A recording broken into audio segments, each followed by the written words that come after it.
आज के इस वीडियो के अंदर मैं आपको ऐसी 5 चीज़ें बताऊंगा जिसकी मदद से आप आपके जो रेस्ट एपीआईज है उनको आप सिक्योर करोगे। एज अ बिगिनर हमें नहीं पता होता है कि हमें कैसे हमारा एप्लीकेशन सिक्योर करना है, कौन सी प्रैक्टिसेस हमें फॉलो करनी है। तो आज के इस वीडियो के अंदर मैं आपको वो मेन 5 चीज़ें बताऊंगा जिसको अगर आप अप्लाई करते हो तो आपकी जो रेस्ट एपीआईज है वो बहुत हद तक सिक्योर हो जाएगी। शुरू करते हैं। इस वीडियो के अंदर हम ये 5 चीज़ें देखने वाले हैं सिक्योरिटी को इम्प्रूव करने के लिए। लेकिन इसका मतलब ये नहीं है कि सिर्फ ये 5 चीज़ें हैं। ये 5 जो मुझे लगा कि सबसे ज़्यादा ज़रूरी है और इसको हम स्किप नहीं कर सकते हैं, तो इसलिए ये यहाँ पर है। बट इसके अलावा भी कुछ चीज़ें हैं जो कि धीरे धीरे इस चैनल के ऊपर आती रहेगी। तो अगर आप उनको मिस नहीं करना चाहते हो तो इस चैनल को अभी तक अगर आपने सब्सक्राइब नहीं किया तो सब्सक्राइब करिए, नोटिफिकेशन बेल जो है वो दबाइए और एक प्यारा सा कमेंट बॉक्स के अंदर लिखिए। अब चलते हैं और देखते हैं कि कौन सी वो 5 चीज़ें हैं। मैं आपको लेके चलता हूँ कंप्यूटर स्क्रीन के ऊपर। सबसे पहली चीज़ जो है वो है इनपुट वैलिडेशन। यस, ये शायद आपको बहुत ही सिंपल चीज़ लग रही होगी, बट हम बहुत बार इसको मिस कर देते हैं। क्या है इनपुट वैलिडेशन, उसको सबसे पहले थोड़ा सा समझ लेते हैं। लेट्स से कि आपके पास ये यहाँ पर हमारे क्या है, ये क्लाइंट है, फ्रंट एंड हो सकता है आपका। ये है फ्रंट एंड एंड हमारे पास बैक एंड है और आप फ्रंट एंड से कोई फॉर्म जो है उसको आप सबमिट करना चाहते हो आपके बैक एंड के ऊपर।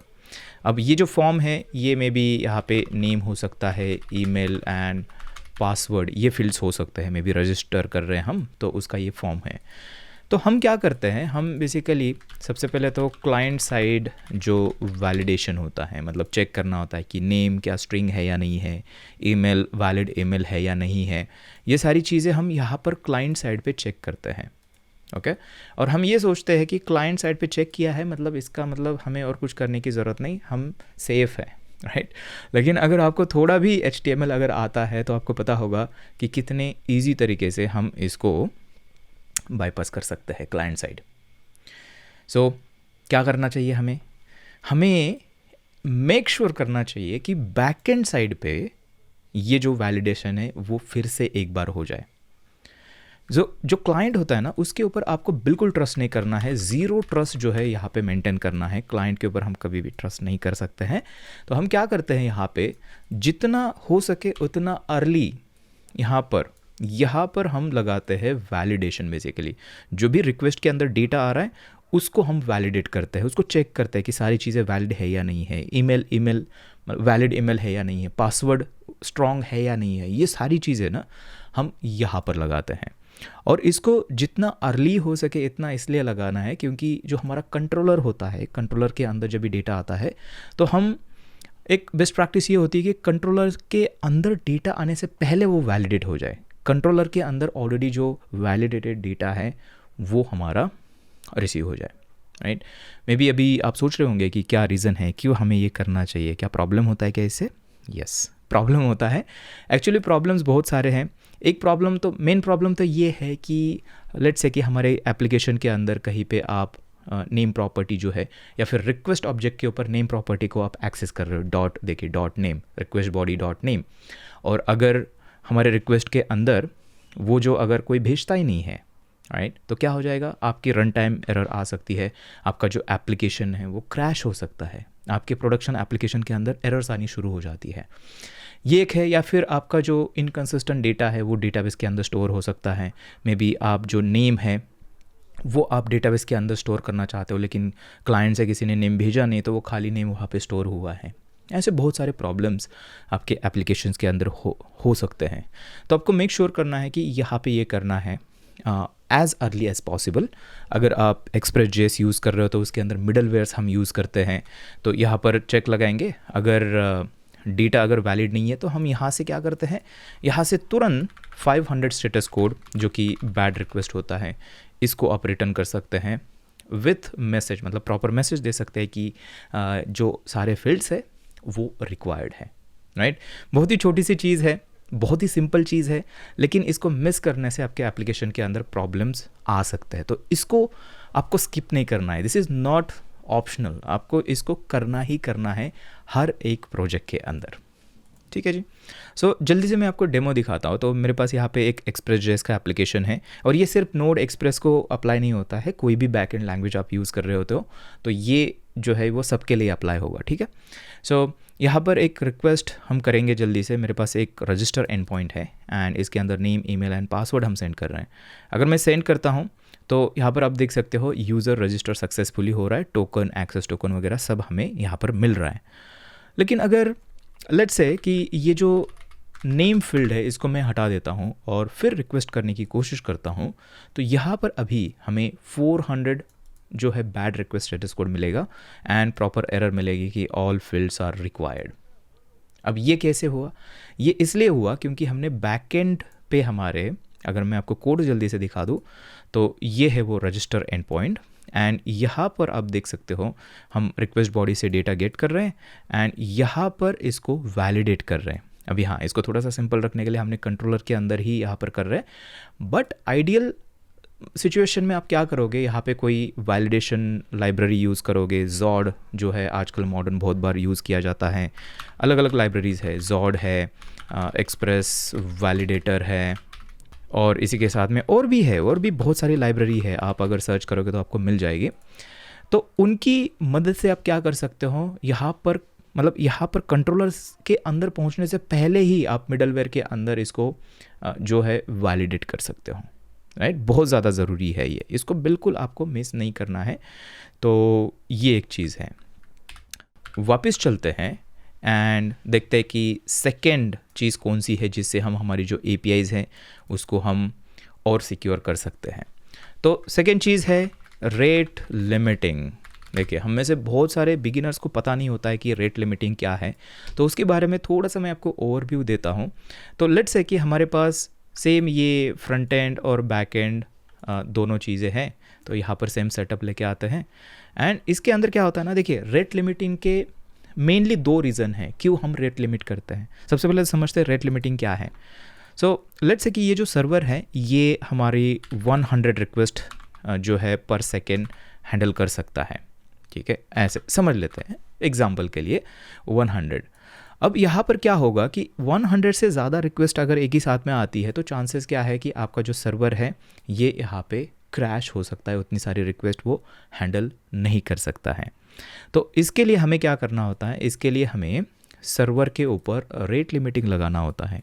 इसका मतलब हम ये बोलेंगे कि लेट्स से कि ये कोई IP एड्रेस है, इस ब्राउज़र जो है ना, फ्रंट एंड किसी ने ब्राउज़र से खोला है, तो उसका जो IP एड्रेस है उसके IP एड्रेस के लिए लेट्स से कि मैं सेट करूँगा कि मैं सिर्फ 10 रिक्वेस्ट पर सेकेंड या फिर पर सेकेंड है 10 रिक्वेस्ट पर मिनट में भी ऐसा सेट करूँगा कि मैं इस फ्रंट एंड से, इस IP एड्रेस से सिर्फ 10 रिक्वेस्ट एक मिनट के अंदर हैंडल करूँगा, उससे ज़्यादा नहीं। उससे ज़्यादा अगर रिक्वेस्ट आ जाती है तो मैं यहाँ से रिजेक्ट कर लूँगा, वो रिक्वेस्ट हैंडल नहीं करूँगा। तो ये बेसिकली आपका रेट लिमिट होता है, मतलब जो रिक्वेस्ट आ रही है उनको लिमिट करना और एक विंडो के अंदर एक लिमिटेड रिक्वेस्ट को बस एक्सेप्ट करना, ये है रेट लिमिटिंग, ठीक है। तो इससे एक हो जाता है कि आपका जो सर्वर है उसके ऊपर जो लिमिटेड रिक्वेस्ट है वो हैंडल हो जाती है, उससे नो क्रैश, मतलब सर्वर क्रैश नहीं होता है बेसिकली, राइट। अभी रिक्वेस्ट आएगी वो रिजेक्ट हो जाएगी, ठीक है ना, ये यूज़र बाद में रिट्राई कर सकता है मे बी, तभी उसका जो रेट लिमिट है वो ख़त्म हो जाएगा और फिर वो रिक्वेस्ट जो है वो हैंडल हो जाएगी। ये एक रीज़न हो गया। दूसरा रीज़न ये है कि बहुत बार क्या होता है ना, फ्रंट एंड के ऊपर हमारे, अगर हम रिएक्ट वगैरह यूज़ करते हैं, यूज स्टेट वगैरह, तो आपने शायद नोटिस किया होगा कि कभी कभी गलती से हम इन्फिनाइट लूप के अंदर चले जाते हैं। तो ऐसा अगर हो जाता है गलती से भी फ्रंट एंड से, तो क्या हो जाएगा कि आपका जो सर्वर है ओवरवेल्म हो जाएगा उन सारे रिक्वेस्ट से। तो हमें इससे बचना तो है, राइट। और उसको बचने के लिए हमें रेट लिमिट हम लगाते हैं, ताकि अगर गलती से भी कोई DDoS हो जाता है या फिर अगर कोई जानबूझ के DDoS करता है आपकी सर्विस डाउन करने के लिए, DDoS मतलब बहुत सारे रिक्वेस्ट एक ही साथ में करना ताकि आपकी सर्विस क्रैश हो जाए, अगर ऐसा करता है तो आपको उस टाइम पर ये जो रेट लिमिटिंग है, रेट लिमिटर जो है वो आपको बचाता है आपके एप्लीकेशन को, ठीक है। सो यही है रेट लिमिटिंग। मैं आपको जल्दी से अभी ना एक डेमो दिखाने वाला हूँ। सो वापस चलते हैं हमारे कोड के अंदर एंड यहाँ पर API रेस्ट के अंदर आता है और यहाँ पर ये जो लॉगिन है ना, लॉगिन को मैं यहाँ पे कॉल करता हूँ। देखिए ये बोल रहा है कि इनवैलिड क्रेडेंशियल्स, वो वाला नहीं, हमारा एक है लॉगिन वाला मेरे पास, ये, हाँ ये देखिए यहाँ पे लॉगिन हो गया मैं। अब लॉगिन होने के बाद यहाँ पर देखिए सबसे पहले तो बात ये चीज़ आप देखिए, यहाँ पे कुछ हेडर्स के अंदर हमारे पास कुछ एक्स्ट्रा इन्फॉर्मेशन आ रही है। रेट लिमिट पॉलिसी 5 है यहाँ पे, रेट लिमिट जो है वो 5 रिक्वेस्ट का है, एंड रेट लिमिट रिमेनिंग कितना बचा है 3, क्योंकि अभी हमने 2 रिक्वेस्ट की थी, राइट, अभी की थी 2 रिक्वेस्ट।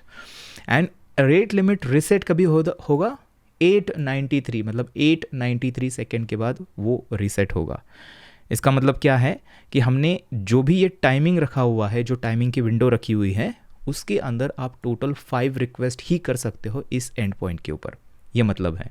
देखिए अगर मैं करता हूँ 2 3 4 और देखिए अब लिमिट के बाहर गई, 5 रिक्वेस्ट होगी, तो अभी नेक्स्ट रिक्वेस्ट हमारी यहाँ पे क्या हो जाएगी, रिजेक्ट हो जाएगी। आप देख सकते हो टू मेनी ऑथेंटिकेशन अटेम्प्ट्स, और उसके लिए हम HTTP का 429 टू मेनी रिक्वेस्ट, ये वाला स्टेटस कोड हम रिटर्न करते हैं।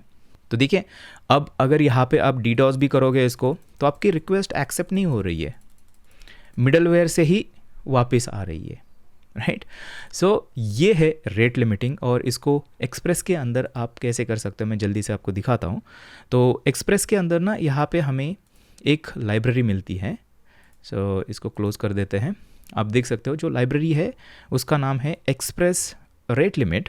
इसको आप इंस्टॉल कर सकते हो, और इसको इंस्टॉल करने के बाद आप यहाँ पर अगर जाओगे तो इसको आप 2-3 तरीके से सेटअप कर सकते हो। सबसे पहले तो आप इसको एज अ ग्लोबल लिमिटर लगा सकते हो। इसका मतलब जो जितने भी सारे राउट्स होंगे सबके ऊपर ये लिमिट जो है वो अप्लाई हो जाएगा। तो यहाँ पर देखिए app.use, और यूज़ के अंदर हम क्या करते हैं, एक्सप्रेस के अंदर मिडलवेयर्स डालते हैं। तो एक तरह से हमने मिडलवेयर बनाया हुआ है। तो ये देखिए रेट limiter.js, एंड इसके अंदर सबसे पहला ये है ग्लोबल लिमिटर। तो इसके अंदर रेट लिमिट नाम की फंक्शन हमें इस लाइब्रेरी से मिलती है, एंड इसके अंदर विंडो मिलीसेकेंड हम पास करते हैं। ये जो है ये बेसिकली है 15 मिनट की विंडो हमने दी है, एंड इसके अंदर बोल रहे हैं कि मैक्सिमम 100 रिक्वेस्ट इस विंडो के अंदर हम एक IP एड्रेस से, सेम IP एड्रेस से हैंडल करेंगे। समझ रहे? सो इस तरह से होगा। अगर सेम कंप्यूटर अगर 100 से ज़्यादा रिक्वेस्ट करेगा गलती से भी या फिर जानबूझ के, तो वो 100 से ज़्यादा रिक्वेस्ट हम उसके बाद रिजेक्ट करना शुरू करेंगे। ठीक है, ये मैसेज हम दे सकते हैं। स्टैंडर्ड हेडर्स जो आपने देखे थे ना रेट लिमिट के, वो अगर सेंड करने हैं आपको तो वो हम यहाँ पर कर सकते हैं इस तरह से। लेगेसी हेडर ये X लगा के हम करते थे पहले वो। एंड क्या करना है अगर रेट लिमिट हमारा यहाँ पे हिट हो जाता है तो क्या करना है, तो बेसिकली हमें रिटर्न करना है।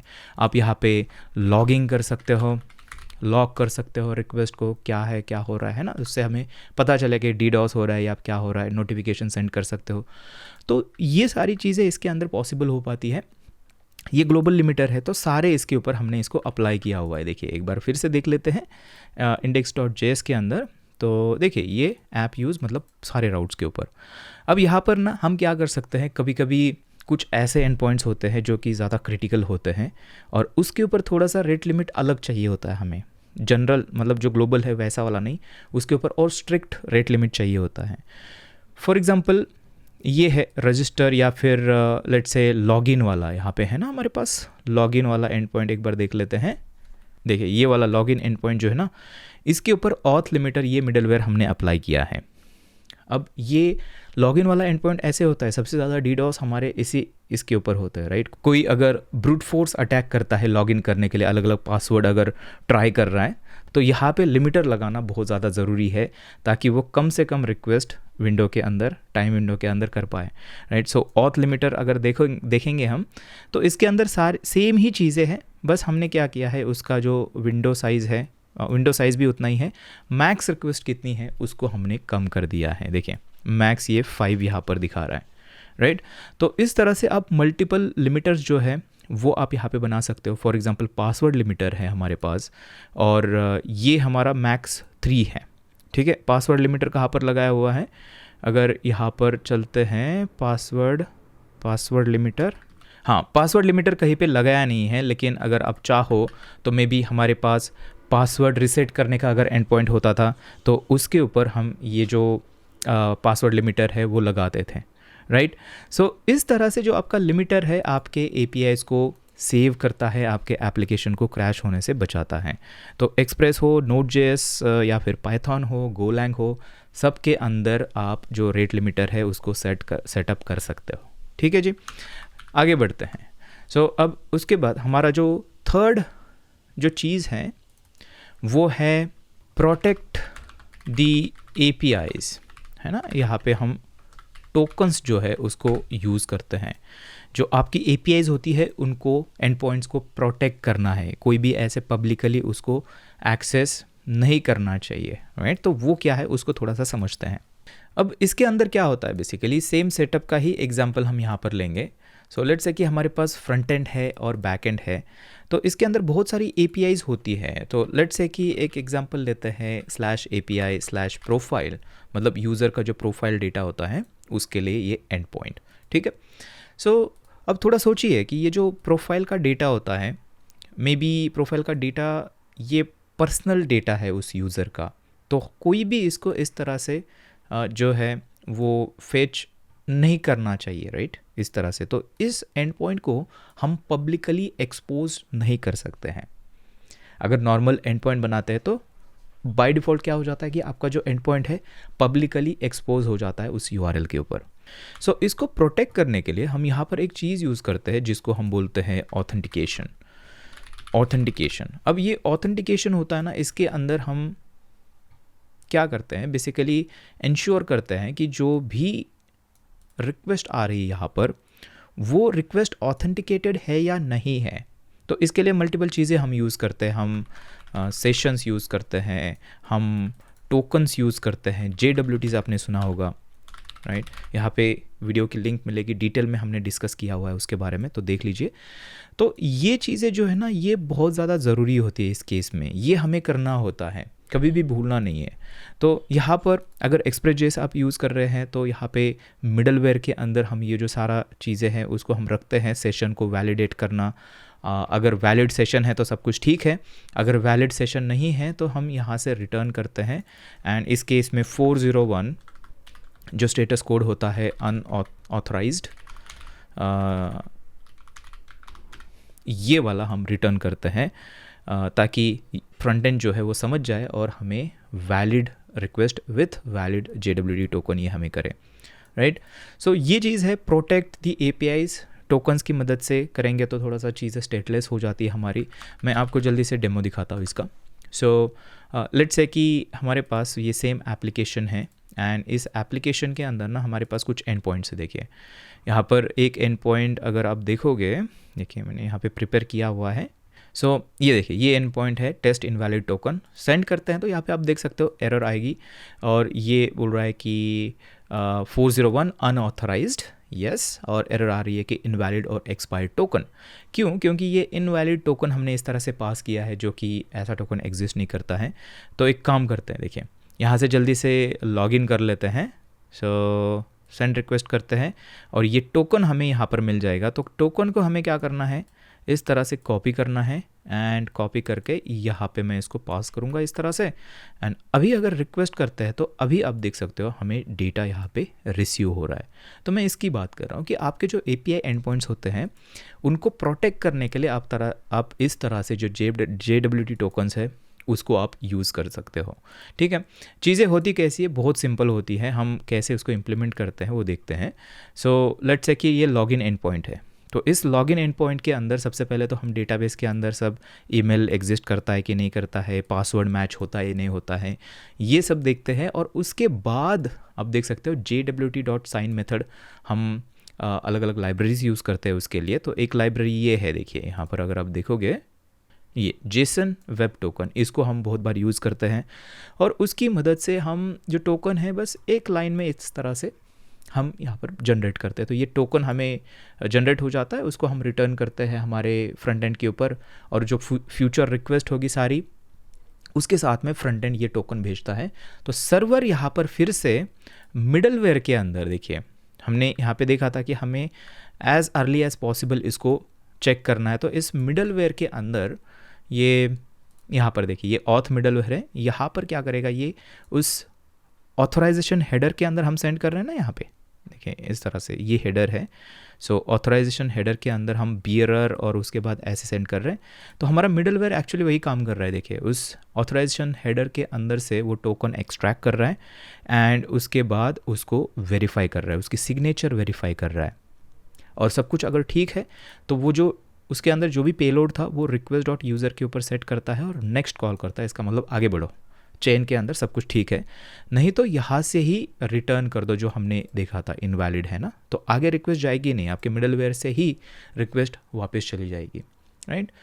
तो ये है। अब इसके अंदर कुछ बेस्ट प्रैक्टिसेस आपको याद रखनी है कि ये जो JWT टोकन होता है उसकी जो एक्सपायरी है आप जितनी कम रखोगे, लेस इज़ गुड, जितनी कम रखोगे उतना अच्छा होगा, उतना ज़्यादा आपका जो टोकन है वो सिक्योर होगा।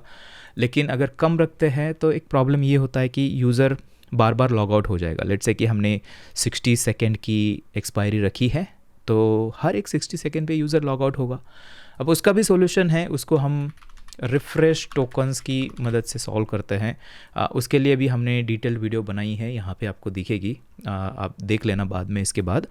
बट हाँ, उसका भी सॉल्यूशन है। अब रिफ्रेश टोकन को अगर और हमें और सिक्योर करना है तो उसके लिए हम रोटेशंस यूज़ करते हैं, वो भी उस वीडियो के अंदर आपको देखने को मिलेगा।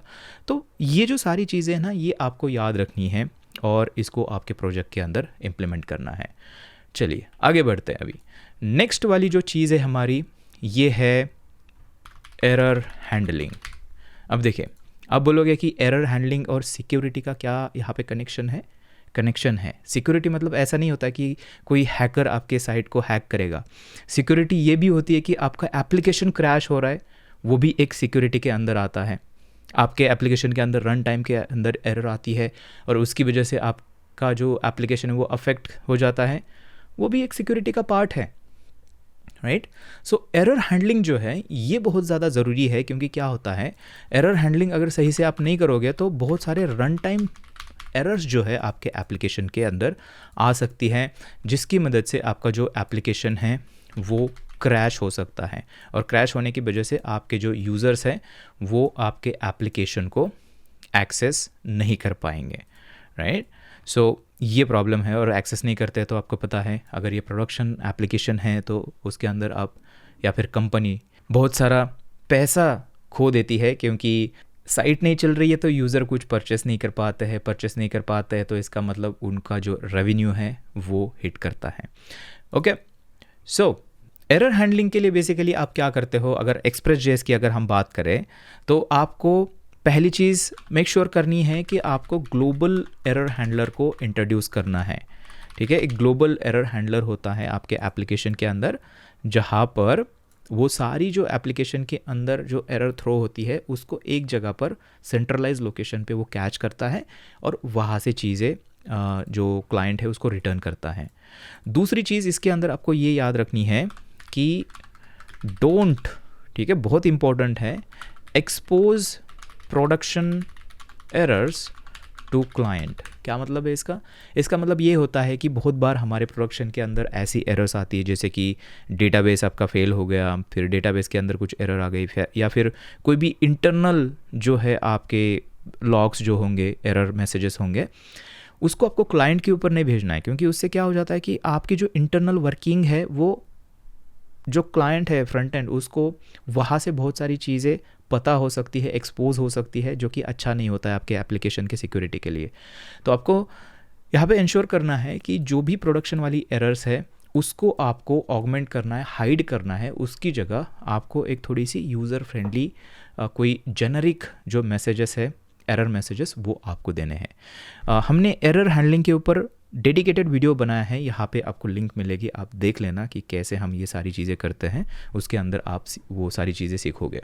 इसी के साथ में और एक चीज़ आपको हमेशा करनी है कि लॉग दी एरर्स। लॉग मतलब आपके टर्मिनल के अंदर नहीं, कोई एक्सटर्नल जो लॉगिंग सिस्टम होती है उसके अंदर आपको इसको लॉग करना है। क्यों? क्योंकि अगर आपके एप्लीकेशन के अंदर कभी भी अगर दिक्कत आती है, बग आता है, तो आप डीबग कैसे करोगे उसको? तो डीबग करने के लिए हमारे पास लॉग्स होने चाहिए, जो कि मे बी आप किसी एक्सटर्नल सर्वर के ऊपर आप भेजते हो इसको, इलास्टिक सर्च हो सकता है, या फिर आपके ही सर्वर के ऊपर किसी फाइल के अंदर आप इसको स्टोर करते हो, तो बाद में एग्जैक्टली आपको पता चलता है कि ये अच्छा ये बग इसकी वजह से आया था, देखो ये एरर थ्रो हुई है इसके अंदर। तो ये चीज़ें बहुत ज़्यादा इसके अंदर ज़रूरी है। और हाँ, अगर आप चाहते हो कि मैं लॉगिंग के ऊपर कोई डेडिकेटेड वीडियो बनाऊँ तो मुझे इसके बारे में कमेंट के अंदर बताइए, तो मैं आपके लिए एक वीडियो लेके आऊँगा। सब्सक्राइब कर दिया ना आपने? कर दिया है, ठीक है ठीक है। अब चलते हैं, आगे बढ़ते हैं। यहाँ पर आते हैं, और फिफ्थ जो चीज़ है वो थोड़ी सी हमारी एप्लीकेशन के बाहर की चीज़ है, इंफ्रा की चीज़ है, जो कि है HTTPS। क्या मतलब है इसका? इसका मतलब ये है कि जब भी आप APIs बनाते हो तो उसको आपको पब्लिकली एक्सपोज करना है थ्रू HTTPS। क्या मतलब है? देखिए, इसका भी एग्जांपल हम देखते हैं। यहाँ पर लेके आते हैं इसको एंड देखते हैं कि HTTPS हमें चाहिए क्यों होता है, राइट। देखिए, यहाँ पर फ्रंट एंड से जो भी हम रिक्वेस्ट करते हैं बैक एंड के ऊपर, हमारे APIs के ऊपर, तो जो डेटा यहाँ से जाता है ना, ये जो डेटा होता है ये एक्चुअली अगर HTTPS आप यूज़ नहीं करते हो, नॉर्मली HTTP यूज़ करते हो इस तरह से, जो कि पोर्ट 80 के ऊपर रहती है हमारी, मतलब डिफ़ॉल्ट जो पोर्ट है, इसके ऊपर अगर आप करते हो तो क्या होता है कि ये जो डेटा सारा जा रहा है ना आपका, ये टेक्स्ट के फॉर्मेट में जाता है, कोई भी एन्क्रिप्शन इसके ऊपर नहीं होता है। इसका मतलब क्या होगा कि यहाँ पे कोई भी बीच में जो है मैन इन द मिडल आ सकता है और आपके पूरे डेटा को रीड कर सकता है। तो थोड़ा सोचिए, अगर ये लॉगिन का एंड पॉइंट है तो इसके अंदर हम यूज़र नेम पासवर्ड सेंड करते हैं तो वो कोई भी रीड कर सकता है इसको, राइट। तो इसलिए हमें यूज़ करना चाहिए HTTPS, जो कि हमारा पोर्ट 443 पे चलता है, ठीक है। डिफ़ॉल्ट पोर्ट जो है उसकी 443 होती है HTTPS की, और इसके लिए हमें चाहिए होते हैं TLS सर्टिफिकेट्स। TLS या फिर आपने SSL वर्ड सुना होगा पहले, TLS सर्टिफिकेट्स इसको बोलते हैं, ये हमें चाहिए होता है। ये स्पेशल सर्टिफिकेट्स होते हैं, क्रिप्टोग्राफी इसके अंदर यूज़ होती है। तो उन सर्टिफिकेट की मदद से एक्चुअली हम क्या करते हैं, ये जो फ्रंट एंड है और सर्वर है, ये जो डेटा इनके बीच में जा रहा है ना, उनको ये एनक्रिप्ट कर पाते हैं। इसका मतलब कोई भी मिडल में अगर है तो वो डेटा को रीड कर सकता है, बट उसको पता नहीं चलेगा ये क्या है, क्योंकि डेटा एनक्रिप्टेड है। एकदम गार्बेज जैसा वो डेटा दिखेगा, उसका कोई सेंस नहीं बनेगा, ठीक है। तो ये करने के लिए हमें HTTPS जो है वो करना होता है, और वो करते हैं हम ये सर्टिफिकेट्स की मदद से, SSL या फिर TLS अभी बोलते हैं इसको। तो इसको करते कहाँ पर हैं, राइट? ये शायद क्वेश्चन आपके दिमाग में अभी आया होगा, कैसे करते हैं इसको। आई थिंक इसके ऊपर भी वीडियो हमने बनाई है, तो यहाँ पे लिंक आपको मिलेगी, आप देख लेना। लेकिन थोड़ा सा यहाँ पे भी मैं आपको एक्सप्लेन करता हूँ। आपका जो बैकएंड सर्वर होता है, लेट्स से कि Express.js है, Node.js का बैकएंड है, तो Node.js के अंदर भी ना एक HTTPS का मॉड्यूल आता है। इसका मतलब ये हुआ कि आप यहाँ पे भी वो जो आपका बैकएंड है उसको HTTPS के ऊपर एक्सपोज कर सकते हो, पोर्ट 443 के ऊपर। उसके लिए आपको चाहिए होते हैं सर्टिफिकेट्स। वो आप क्या करते हो, डाउनलोड करते हो अलग अलग सोर्सेज से। इसके अंदर पेड ऑप्शंस भी होते हैं, पेड सर्टिफिकेट्स भी आते हैं, या फिर आजकल तो हम पेड वाले यूज़ भी नहीं करते हैं, हम लेट्स इनक्रिप्ट नाम से एक ऑर्गेनाइजेशन है, वहाँ से हम फ्री में जो हमारे सर्टिफिकेट है, CA बोलते हैं बेसिकली, सर्टिफिकेट अथॉरिटी, वहाँ से हम फ्री में जो SSL सर्टिफिकेट्स है उनको हम ले सकते हैं यूज़ के लिए, राइट। तो ये जो सर्वर होगा उसको हमें ये सर्टिफिकेट देना होता है, उसकी लिंक बेसिकली फाइल के अंदर स्टोर करके, बस पाथ आपको देना है कि यहाँ पे सर्टिफिकेट है। तो ये बैकएंड सर्वर क्या करेगा, फिर जो भी रिक्वेस्ट आ रही है और क्लाइंट से, इनको दोनों के बीच में एनक्रिप्शन होगा प्रॉपर तरीके से, कोई भी बीच में डेटा रीड नहीं कर पाएगा, ठीक है। ये आप कर सकते हो। या फिर और एक तरीका ये है कि हम यहाँ पे ना करते हुए, क्योंकि इसको अगर हम स्केल करते हैं हमारे एप्लीकेशन को, तो हर एक जगह पे हमें ऐसे सर्टिफिकेट्स लगाने पड़ेंगे जो कि उतना बढ़िया नहीं है। तो इसके लिए हम क्या कर सकते हैं, यहाँ पे एक काम ये कर सकते हैं कि हम बीच में यहाँ पे एक रिवर्स प्रॉक्सी लगाते हैं, ठीक है। रिवर्स प्रॉक्सी क्या है, एक सर्वर ही है, एक वेब सर्वर ही होता है। मुझे कमेंट करके बताए अगर आप चाहते हो कि इसके ऊपर कोई मैं वीडियो बनाऊँ, तो बना दूंगा, ठीक है। बस आप कमेंट करके बताना मुझे इसके बारे में। रिवर्स प्रॉक्सी, तो लेट्स से कि रिवर्स प्रॉक्सी के ऊपर हम लेट्स से पोर्ट 443 जो है उसके ऊपर जो सारे रिक्वेस्ट है हमारी फ्रंट एंड से इसके ऊपर आ रही है, और यहाँ पे ही सिर्फ हमने जो सर्टिफिकेट्स है वो लगाए हुए हैं, ठीक है, इस तरह से। तो इस रिवर्स प्रॉक्सी को हमने सर्टिफिकेट दे दी है। बाय द वे Nginx की बात हो रही है यहाँ पर, अगर Nginx आपको पता है तो Nginx एक रिवर्स प्रॉक्सी है, लोड बैलेंसर भी है, उसके ऊपर भी वीडियो हमने बनाया recently. Load balancer as a load balancer कैसे यूज़ कर सकते हैं, तो यहाँ पे आपको दिखेगी लिंक, आप उसको भी देख लेना बाद में। बट देखिए यहाँ पे रिक्वेस्ट आएगी, इसके पास सर्टिफिकेट्स है, इसका मतलब ये जो ट्रैफिक है पूरा ये सारा एनक्रिप्टेड होगा फ्रंट एंड से यहाँ तक का। अब यहाँ से आगे का जो है ट्रैफिक शायद ये एनक्रिप्टेड नहीं होगा, क्योंकि अगर ये एनक्रिप्टेड चाहिए तो यहाँ पे फिर हमें और सर्टिफिकेट्स लगाने पड़ेंगे। यहाँ पे मोस्ट ऑफ द टाइम हमें एनक्रिप्शन की ज़रूरत नहीं होती है। इसका रीज़न ये है कि ये जो है ना ये एक सेम सर्वर पे हम रखते हैं, छोटे जो प्रोजेक्ट्स होते हैं उसके केसेस में, राइट। सो हमारी जो रिवर्स प्रॉक्सी है और जो हमारे ये सर्वर्स हैं तो वो एक सेम सर्वर है, तो हमें बस सर्वर तक एनक्रिप्शन चाहिए, सर्वर के अंदर यहाँ पर एनक्रिप्शन लगाने की ज़रूरत नहीं होती है, ठीक है। सो ये है HTTPS, और ये हम इस तरह से सर्टिफिकेट्स की मदद से उसको करते हैं। इसके अंदर और भी ऑप्शंस अवेलेबल है अगर आप कोई रेडी सर्विस यूज़ करना चाहते हो। क्लाउडफ्लेयर जो है, क्लाउडफ्लेयर प्रॉक्सीज जो है वो आप यूज़ कर सकते हो। तो इसके अंदर क्या होता है कि क्लाउडफ्लेयर के थ्रू भी ये चीज़ है, मतलब आपका जो Nginx है उससे पहले अगर क्लाउडफ्लेयर को आप यूज़ करते हो तो ये ऐसे हो जाएगा। देखिए क्लाउडफ्लेयर पे रिक्वेस्ट आएगी एंड क्लाउडफ्लेयर आगे जो रिक्वेस्ट है वो आपके सर्वर के ऊपर करता है।